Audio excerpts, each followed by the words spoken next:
الحمد لله رب العالمين والصلاة والسلام على سيد المرسلين أما بعد فأعوذ بالله من الشيطان الرجيم بسم الله الرحمن الرحيم الصلاة والسلام عليك يا رسول الله وعلى آلك وصحابك يا حبيب الله الصلاة والسلام عليك يا نبي الله وعلى آلك وصحابك يا نور الله.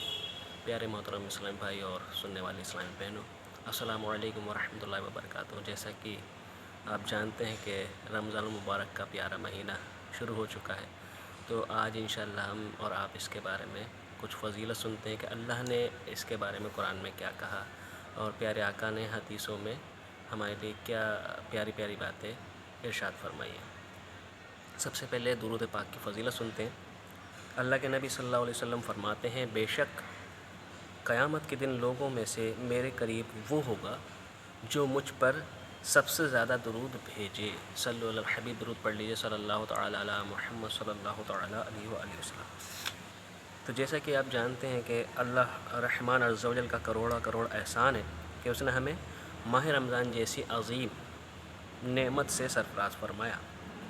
ماہ رمضان کے فیضان کے کیا کہنے، اس کی تو ہر گھڑی رحمت بھری ہے.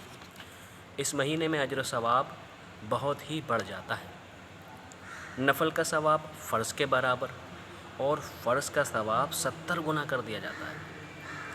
بلکہ اس مہینے میں تو روزہ دار کا سونا بھی عبادت میں شمار کیا جاتا ہے. عرش اٹھانے والے فرشتے روزہ داروں کی دعا پر آمین کہتے ہیں. اور ایک حدیث پاک کے مطابق رمضان کے روزہ دار کے لیے دریا کی مچھلیاں افطار تک دعائے مغفرت یعنی بخشش کی دعا کرتی رہتی ہیں. سبحان اللہ. روزہ باطنی عبادت ہے کیونکہ ہمارے بتائے بغیر کسی کو علم نہیں ہو سکتا کہ ہمارا روزہ ہے، اور اللہ باطنی یعنی چھپی ہوئی عبادت کو زیادہ پسند فرماتا ہے. ایک حدیث پاک کے مطابق روزہ عبادت کا دروازہ ہے. اور اس ماہ مبارک کی ایک خاصیت یہ بھی ہے کہ اللہ نے اس میں قرآن پاک نازل فرمایا. تو آئیے جانتے ہیں کہ اللہ نے قرآن میں کیا کہا ہے. پارہ 2 سورہ بقرہ کی آیت نمبر 185 میں اللہ فرماتا ہے، شہر رمضان الذی انزل فیہ القرآن ھدی للناس وبینات من الھدی والفرقان فمن شہد منکم الشہر فلیصمہ ومن کان مریضا او علی سفر فعدۃ من ایام اخر یرید اللہ بکم الیسر ولا یرید بکم العسر وَلِتُكْمِلُوا الْعِدَّةَ وَلِتُكَبِّرُوا اللَّهَ عَلَى مَا هَدَاكُمْ وَلَعَلَّكُمْ تَشْكُرُونَ.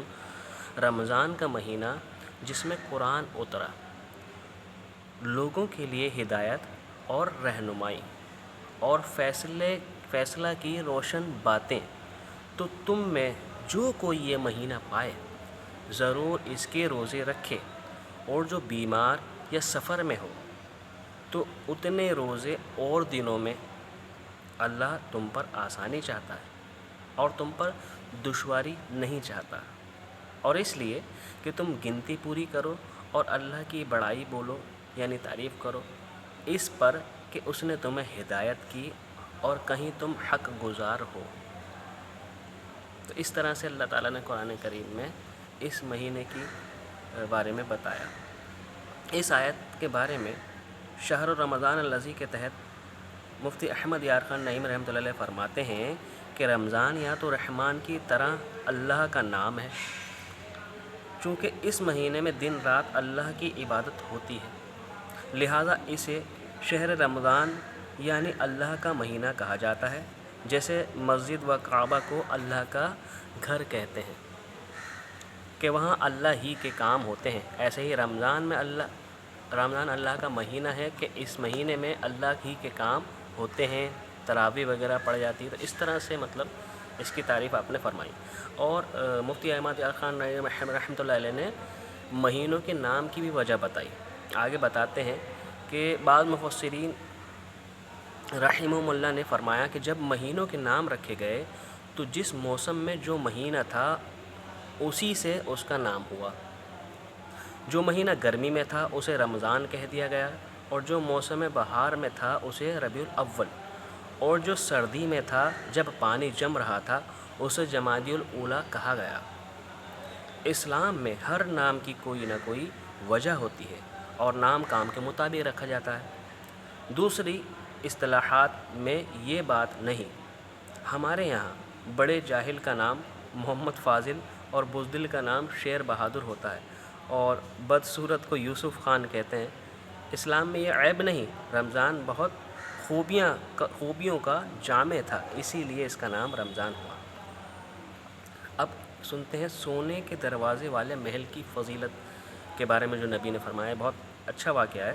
سیدنا ابو سعید خدری رضی اللہ عنہ سے روایت ہے کہ مکی مدنی سلطان صلی اللہ علیہ وسلم نے فرمایا، جب ماہ رمضان کی پہلی رات آتی ہے تو آسمانوں اور جنت کے دروازے کھول دیے جاتے ہیں اور آخر رات تک بند نہیں ہوتے۔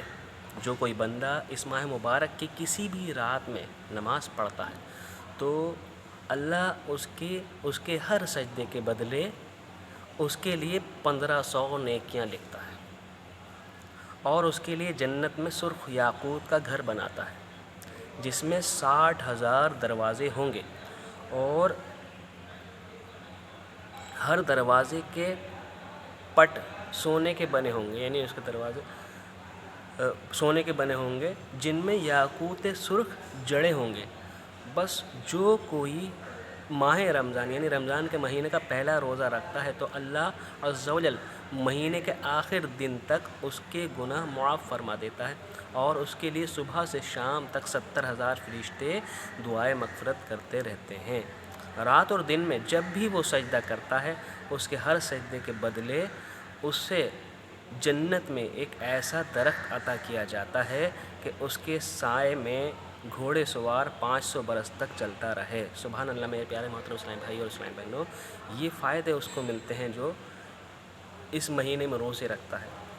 خدا عز و جل کا کس قدر احسان ہے کہ اس نے ہمیں اپنے حبیب صلی اللہ علیہ وسلم کے طفیل میں ماہ رمضان عطا فرمایا۔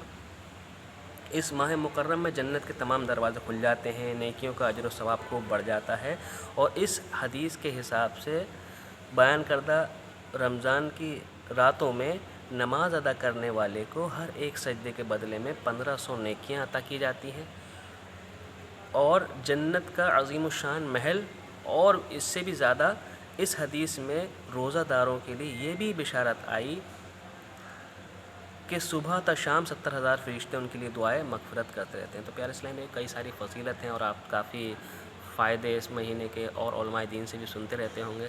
تو اللہ تعالیٰ کرے کہ ہمیں عمل کی توفیق ملے اور اس مہینے میں ہو سکے تو روزہ داروں کو افطار کی بھی سعادت حاصل کریں اور خوب نیکیاں کمائیں، اور ان انعامات اور یہ جو محل کے وعدے ہیں اللہ کرے یہ بھی ہمیں اور آپ کو نصیب ہو اور دونوں جہان کی بھلائی ملے۔ السلام علیکم ورحمۃ اللہ وبرکاتہ۔